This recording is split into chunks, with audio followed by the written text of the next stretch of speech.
Hello brothers and sisters, and welcome to this video. In this video, I'm going to show you that what we are seeing happening in the Middle East with Iran is a direct consequence of the Haredi draft law. The reason why the war happened when it did, and why Netanyahu has taken this action when he has, is because of the political situation in Israel. It's because of the deadlock. It's because of the Haredi draft law, which is about to cause the government to fall. At the moment, there is nothing happening with the draft law. They've all but given up. There is no movement on this. And so they are expecting the government to fall. They are waiting for the government to fall. And that is why Netanyahu has done what he has done when he has done it. So, as a consequence of the Haredi draft law, we see a global war starting to take shape. In this video, I'm going to go through the reasons why that is. 9 days ago, Israel and the United States launched the largest joint military operation in the Middle East since 2003. Khamenei is dead. His son was elected supreme leader. Israel has already vowed to kill him. Tehran's skies are black with burning oil. Iran's navy is at the bottom of the sea. The RGC headquarters is in rubble, and over 1,200 civilians are dead. And a senior Israeli military official has told NPR news outlet that the IDF needs 3 more weeks to finish the job. 3 more weeks. That takes it to March 29th, 2 days before the budget deadline. The world is watching the war, but almost nobody is asking the question that matters the most. Why did the man facing automatic government collapse in 31 days launch the largest military operation in Israel's history? And this is the story of the 3 gates, why the war started when it did, and the final gate which is about to fall. On the morning of February 28th, before the first missile was fired, Netanyahu's government was already dead, not dying, but dead. The 2026 state budget had passed its first reading on January 28th by a margin of 62 to 55. But it still needed 2 more readings to become law, and by law, those readings had to happen by March the 31st. If they didn't, the Knesset would dissolve automatically, no vote of no confidence needed, no negotiation, the law is the law. The problem was the draft bill. The ultra-Orthodox parties, Shas, Hegel, Torah, had explicitly conditioned their budget vote on prior passage of the law, permanently exempting 80,000 Haredi men from military service. Their position was on record: no exemption law, no budget vote. But the draft bill was stuck. The committee legal advisor's text wasn't agreed. Her changes were rejected by the Haredi parties. The bill was going nowhere. It was at a total dead end, and that is where it remains. It is not progressing. They have accepted that the government is going to fall. And it gets worse. Members of Netanyahu's own coalition were publicly opposing the bill.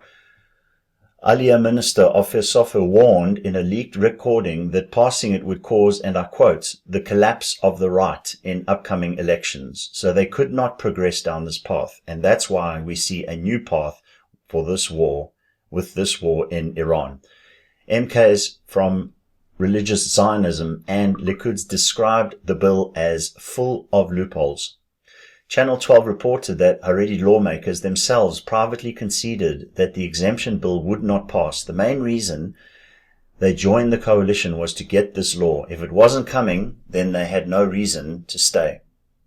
The trap was airtight. Pass the exemption law and you lose your secular and religious Zionist base in an election where reservists have served 136 days.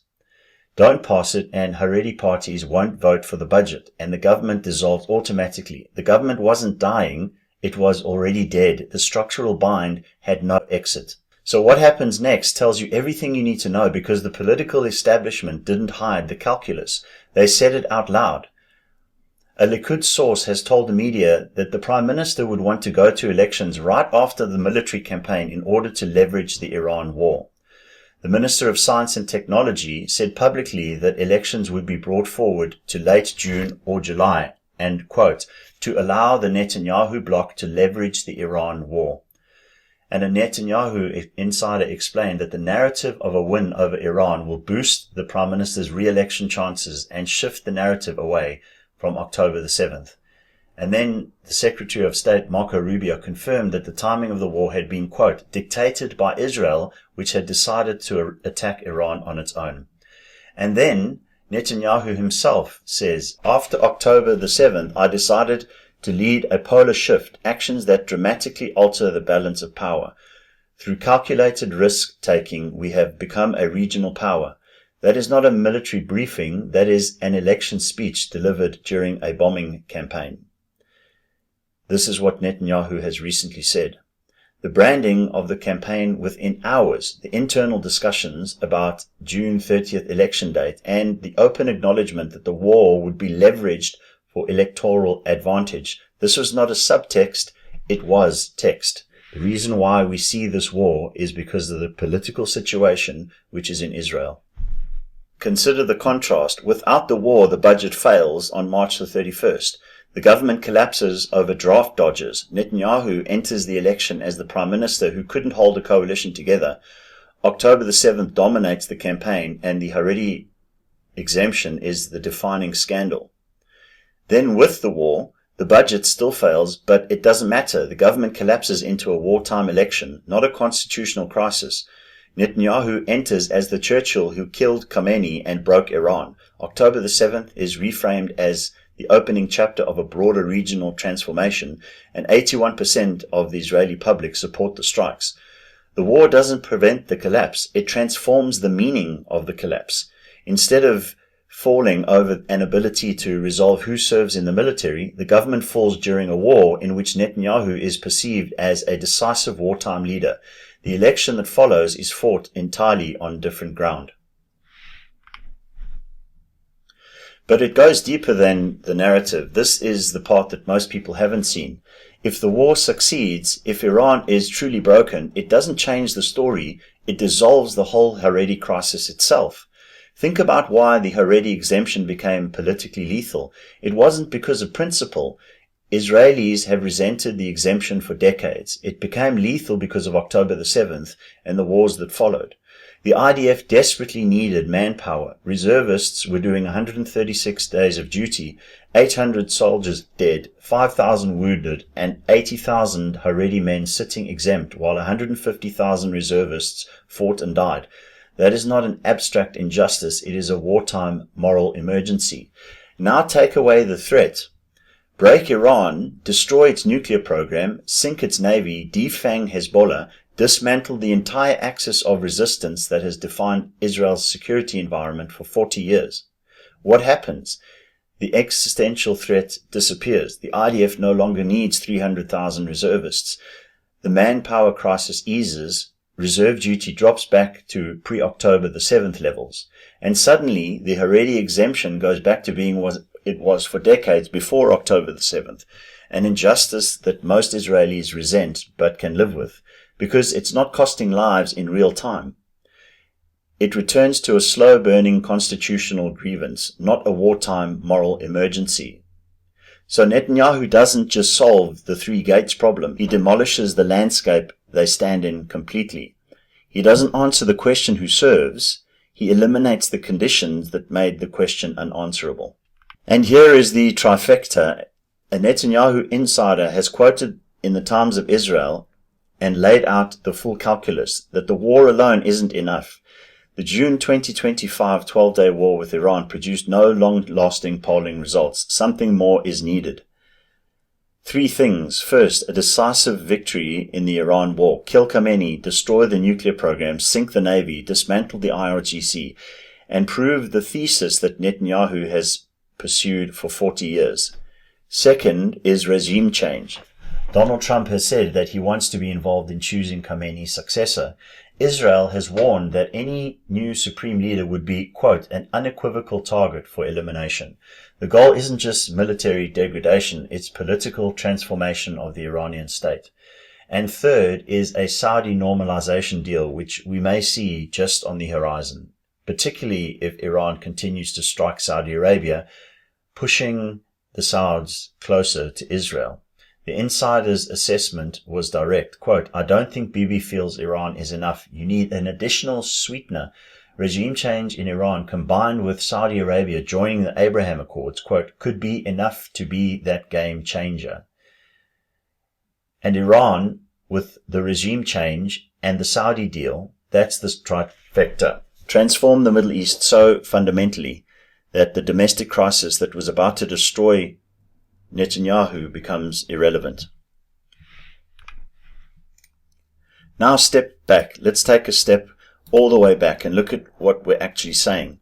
A regional war engulfing 9 countries, over 1,200 dead in Iran, nearly 400 dead in Lebanon, 500,000 displaced, 7 American soldiers killed, the Strait of Hormuz closed, oil infrastructure burning, blackened rain falling on Tehran, desalination plants hit, the global economy shaking, NATO intercepting Iranian missiles for the first time, embassies shuttered across the Gulf, a new supreme leader elected and immediately marked for death. All of this, every single layer, trace it back.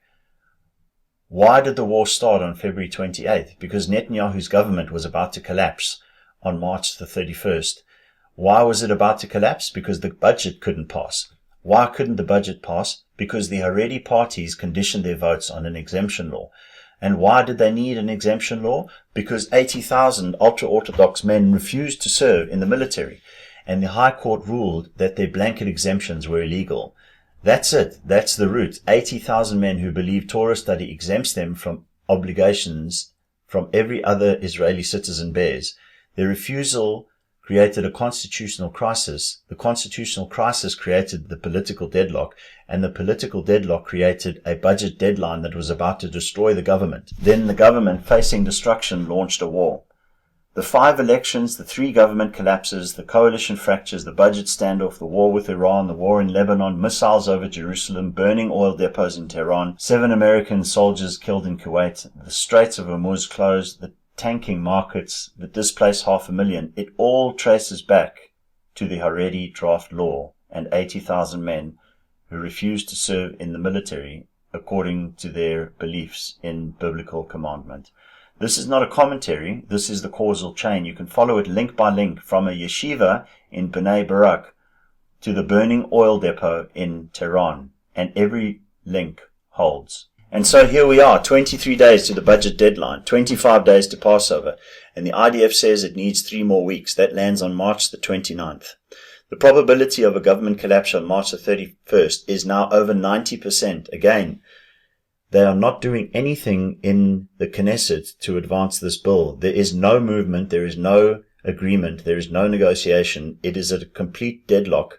They are expecting the government to fall. And of course, they won't say that this is the reason why they've gone to war, but this is the reason why Netanyahu has gone to war. The war hasn't changed the structural impossibility of passing the budget. It has merely ensured that the collapse happens during a military campaign rather than a political implosion. When they shall say peace and safety, that is just on the horizon. The nation will enter Passover, the festival of deliverance from the empire, while at war with the successor of the empire of Persia. While Khomeini inherits his father's throne under a death sentence from Israel, and while blackened rain falls on Tehran, while the IDF says 3 more weeks, landing 2 days before the deadline. 7 years, 5 elections, 1 question with the same answer. The strategic case for confronting Iran is long-standing and enjoys 81% public support. Opposition leaders have backed the operation. The military and the intelligence rationale is real. What I'm saying is that the timing was shaped by the domestic crisis and the Haredi law, the falling of the third gate. Netanyahu faces automatic dissolution on March the 31st over an unresolvable conflict. The war transforms the narrative of that collapse. It repositions him as a wartime leader and, if fully successful, eliminates the threat of the environment that made the Haredi exemption politically lethal. In the beginning, I told you how it would end. I didn't tell you that he'd try to burn down the road before he reached the gate. I love you very much, and I'll see you in the sky.